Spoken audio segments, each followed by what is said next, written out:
हम सब ने बचपन से अक्सर एक बात सुनी है, एक ऐसा सफेद झूठ जिसे कई लोगों ने सच मान लिया कि महमूद गजनवी ने सोमनाथ मंदिर को 17 बार लूटा था। लेकिन इतिहास की असली किताबें खोलेंगे तो सच बहुत डरावना है। गजनवी ने पूरे भारत पर 17 बार हमला जरूर किया था, लेकिन सोमनाथ पर उसने सिर्फ एक बार हमला किया, और वो एक दिन भारत के इतिहास का सबसे खूनी दिन बन गया। साल 1025 ईस्वी। उस दौर का सोमनाथ सिर्फ एक मंदिर नहीं था, वो उस दौर के भारत की अर्थव्यवस्था का सबसे बड़ा पावर हाउस था।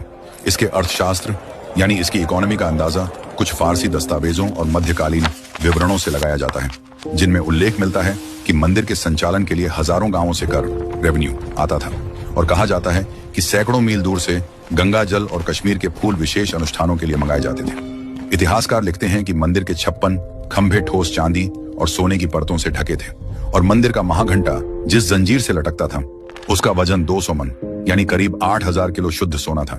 लेकिन विदेशी हमलावरों के होश इस अंधी दौलत को देखकर नहीं उड़े थे, बल्कि मंदिर के उस खौफनाक नजारे को देखकर उड़े थे, जिसका जिक्र 13वीं सदी के फारसी इतिहासकार अल कज़विनी ने अपनी किताब में किया है।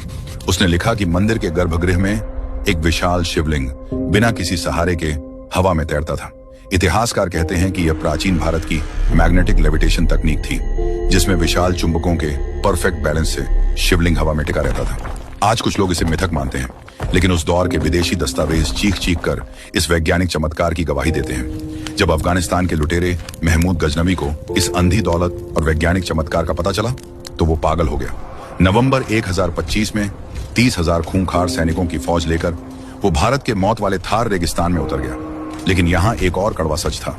सोमनाथ के पुजारियों को यकीन था कि उनके भगवान खुद इस मंदिर की रक्षा करेंगे, इसलिए उन्होंने कोई बड़ी सेना तैयार ही नहीं की। एक तरफ उनकी ये अटूट आस्था थी और दूसरी तरफ मौत तेजी से आगे बढ़ रही थी। आखिर थार के उस मौत वाले रेगिस्तान को चीरते हुए गजनवी की वो खूनी आंधी सोमनाथ कैसे पहुंची, और जब वो मंदिर के दरवाजे से टकराई तो कैसे हजारों शिव भक्तों और मुट्ठी भर राजपूत योद्धाओं ने मंदिर को बचाने के लिए आखिरी सांस तक गजनवी की फौज का खून बहाया। और सबसे बड़ा सवाल, उस भयंकर नरसंहार के बाद हजारों किलो सोना और वो अंधी दौलत गजनवी 20,000 ऊंटों पर लाद कर वापस अफगानिस्तान कैसे ले गया? इतिहास का वो खौफनाक दिन और वो महालूट हम देखेंगे पार्ट 2 में। अगर आपको लगता है कि ये सच और लोगों तक पहुंचना चाहिए तो अभी इस वीडियो को लाइक करके अपना समर्थन दर्ज कीजिए। कमेंट में सिर्फ पार्ट 2 लिख दीजिए, ताकि हमें पता चले कि आप अगला अध्याय देखने के लिए तैयार हैं। और ऐसी अनसुनी सच्चाइयों के लिए चैनल को सब्सक्राइब कर लीजिए, क्योंकि ये कहानी अभी खत्म नहीं हुई है, ये तो बस शुरुआत है।